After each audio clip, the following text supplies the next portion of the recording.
നമസ്കാരം, ക്ലാസ് ബീറ്റ്സിലേക്ക് ഏവർക്കും സ്വാഗതം. കഴിഞ്ഞ 2 ദിവസങ്ങളിലായി നമ്മൾ ചർച്ച ചെയ്തിരുന്ന ടെൻസ് എന്ന ഗ്രാമർ ഭാഗത്തിൻ്റെ മൂന്നാമത്തെ പാർട്ടാണ് ഇന്ന് നമ്മൾ കൈകാര്യം ചെയ്യുന്നത്. കഴിഞ്ഞ 2 ക്ലാസ്സുകളിലായി പറഞ്ഞിരുന്ന പ്രസൻറ്റ് ടെൻസും പാസ്റ്റ് ടെൻസും നന്നായി മനസ്സിലായി കാണുമെന്ന് വിശ്വസിക്കുന്നു. അതെല്ലാം നോട്ട് എഴുതി വെച്ച് പഠിച്ചു കാണില്ലേ? ഉണ്ടാകുമല്ലോ. ഇന്ന് നമ്മൾ അതിൻ്റെ മൂന്നാമത്തെ ഭാഗമായ ഫ്യൂച്ചർ ടെൻസാണ് ചർച്ച ചെയ്യുന്നത്. ഫ്യൂച്ചർ ടെൻസിനും കഴിഞ്ഞ ടെൻസുകളിലെ പോലെ തന്നെ ഫ്യൂച്ചർ ടെൻസിനും 4 സബ് ഡിവിഷൻസ് ഉണ്ട്. അവ ഏതൊക്കെയാണ് എന്ന് ഓരോന്നായി നമുക്ക് പരിശോധിക്കാം. അപ്പോൾ ശരി, നമുക്ക് ഫ്യൂച്ചർ ടെൻസിൻ്റെ ഒന്നാമത്തെ വിഭാഗമായ സിമ്പിൾ ഫ്യൂച്ചർ ചർച്ച ചെയ്യാം. സിമ്പിൾ ഫ്യൂച്ചർ എന്തിനാണ് ഉപയോഗിക്കുന്നതെന്ന് നോക്കാം. Simple future is used to express an action which is going to happen. നമുക്കറിയാം, ഫ്യൂച്ചർ ടെൻസ് എന്നാൽ ഭാവി കാലം എന്നാണ് അർത്ഥം. അപ്പോൾ ഇനി നടക്കാൻ പോകുന്ന ഒരു കാര്യം പറയാൻ വേണ്ടിയിട്ടാണ് സിമ്പിൾ ഫ്യൂച്ചർ ഉപയോഗിക്കുന്നത്. ഉദാഹരണമായി, I shawl tell you A story. ഞാൻ ഒരു കഥ പറഞ്ഞു തരാം. നിനക്ക് ഒരു കഥ പറഞ്ഞു തരാം. പിന്നീട് എപ്പോഴെങ്കിലും ഒരു കഥ പറഞ്ഞു തരാം. സിമ്പിൾ ഫ്യൂച്ചറിൻ്റെ ഇക്വേഷൻ എങ്ങനെ വരുമെന്ന് നമുക്ക് നോക്കാം. S plus will or shall plus V1 plus O.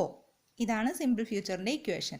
Subject plus will അല്ലെങ്കിൽ ഷാൾ പ്ലസ് V1 പിന്നെ ഒബ്ജക്റ്റ്. എപ്പോഴാണ് വില്ലും ഷാളും മാറി മാറി ഉപയോഗിക്കുന്നതെന്ന് നമുക്ക് നോക്കാം.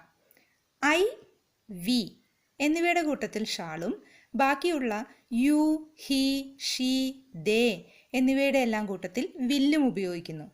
ഉദാഹരണം നോക്കൂ. We shall be there. വേറൊന്ന്, she will go to hospital. Next, they will come.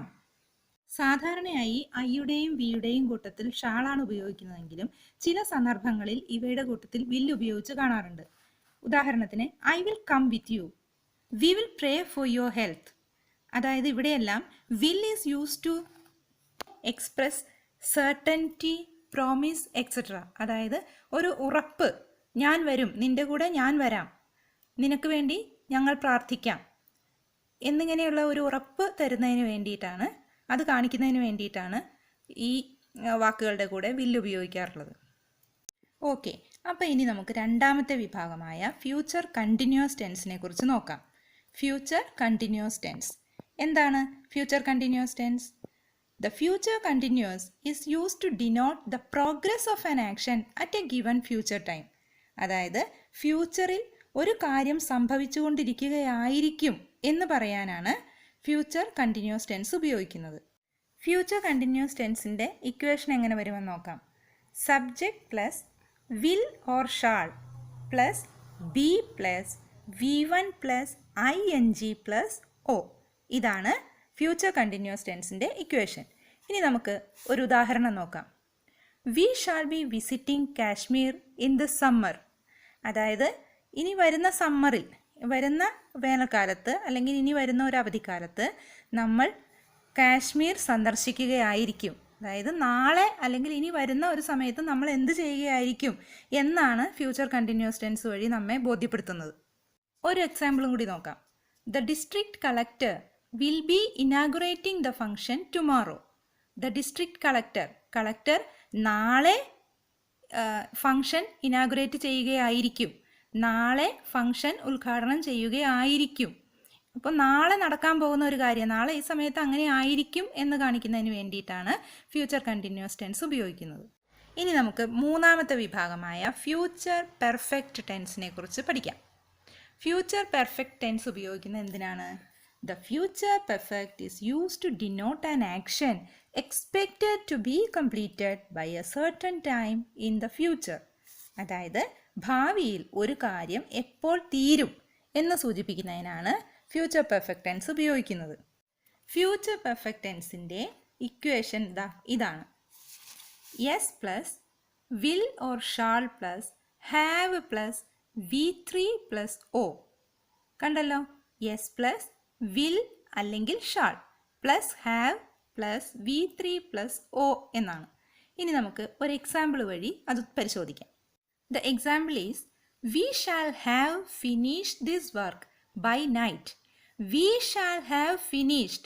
നമ്മൾ ഈ ജോലി തീർത്തിട്ടുണ്ടാകും. എപ്പോൾ? ബൈ നൈറ്റ്, രാത്രിയാകുമ്പോഴേക്കും നമ്മൾ ഈ ജോലി തീർത്തിട്ടുണ്ടാകും. അപ്പോൾ രണ്ടും ഫ്യൂച്ചറാണ് കണ്ടോ, രാത്രിയാകുമ്പോഴേക്കും, രാത്രി ആയിട്ടില്ല, രാത്രിയാകുമ്പോഴേക്കും ഈ പണി, ഈ വർക്ക് തീർത്തിട്ടുണ്ടാകും. അതാണ് ഫ്യൂച്ചർ പെർഫെക്റ്റ് ടെൻസിൻ്റെ എക്സാമ്പിൾ. ഒരു എക്സാമ്പിൾ കൂടി നമുക്ക് നോക്കാം. You will have left the school by March 2021. അതായത് മാർച്ച് 2021 2021 ആകുമ്പോഴേക്കും നീ ഈ സ്കൂൾ വിട്ടിട്ടുണ്ടാകും. സ്കൂളിലെ പഠിത്തം കഴിഞ്ഞ് നീ പോയിട്ടുണ്ടാകും. അതാണ് ഉദ്ദേശിക്കുന്നത്. അപ്പോൾ മാർച്ച് 2021 ആകുന്നേ ഉള്ളൂ, അതാകുമ്പോഴേക്കും നീ ഇവിടം വിട്ട് പോയിട്ടുണ്ടാകും. ഓക്കെ, എന്നാൽ നമുക്ക് നാലാമത്തെ വിഭാഗമായ ഫ്യൂച്ചർ പെർഫെക്റ്റ് കണ്ടിന്യൂസിനെ കുറിച്ച് പഠിക്കാം. ഫ്യൂച്ചർ പെർഫെക്റ്റ് കണ്ടിന്യൂസ് എന്തിനുപയോഗിക്കുന്നു എന്ന് നോക്കാം. The future perfect continuous is used to denote an action which will begin but may continue for some time in the future. അതായത് ഒരു ആക്ഷൻ, ആ ആക്ഷൻ ഫ്യൂച്ചറിലായിരിക്കും തുടങ്ങുന്നത്. ഫ്യൂച്ചറിൽ തുടങ്ങി ഫ്യൂച്ചറിൽ തന്നെ തുടർന്നുകൊണ്ടേയിരിക്കുകയായിരിക്കും എന്ന് കാണിക്കുന്നതിനാണ് ഫ്യൂച്ചർ പെർഫെക്റ്റ് കണ്ടിന്യൂസ് ഉപയോഗിക്കുന്നത്. അതിൻ്റെ ഇക്വേഷൻ എന്താണെന്ന് നോക്കാം. S plus will or shall plus have plus been plus V1 plus ING plus O. എന്തൊക്കെയാണ്? സബ്ജക്റ്റ്, അതിൻ്റെ കൂട്ടത്തിൽ വിൽ അല്ലെങ്കിൽ ഷാൾ, പിന്നെ ഹാവ്, ബീൻ, പിന്നെ ക്രിയയുടെ ഒന്നാമത്തെ രൂപത്തോട് ING ചേർത്തിട്ട് V1 plus ING plus object. ഇതാണ് ഫ്യൂച്ചർ പെർഫെക്റ്റ് കണ്ടിന്യൂസ് ടെൻസിൻ്റെ ഇക്വേഷൻ. ഇനി ഒരു എക്സാമ്പിൾ നോക്കാം.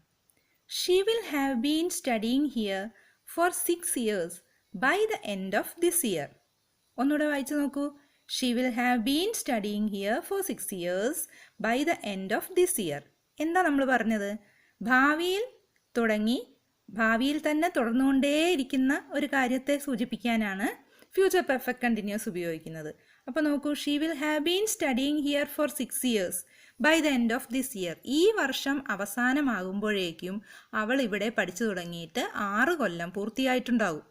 അപ്പോൾ ഇനി വരാൻ പോകുന്നേ ഉള്ളൂ. ഈ വർഷം അവസാനമാകുമ്പോഴേക്ക് അവൾ ഇവിടെ പഠിച്ചു തുടങ്ങിയിട്ട് 6 കൊല്ലം പൂർത്തിയായിട്ടുണ്ടാകും. രണ്ടും ഫ്യൂച്ചർ അല്ലേ നോക്കൂ.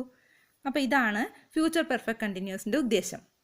ഓക്കെ, അപ്പോൾ കുട്ടികളെ, ടെൻസ് എന്നുള്ള ഭാഗത്തിൻ്റെ പ്രധാനപ്പെട്ട 3 ഭാഗങ്ങളായ present tense, past tense, future tense, പിന്നെ അതിൻ്റെ 4 സബ് ഡിവിഷൻസ് വെച്ചിട്ട് 12 ടെൻസ് രൂപങ്ങൾ നമ്മളിപ്പോൾ ചർച്ച ചെയ്ത് കഴിഞ്ഞു.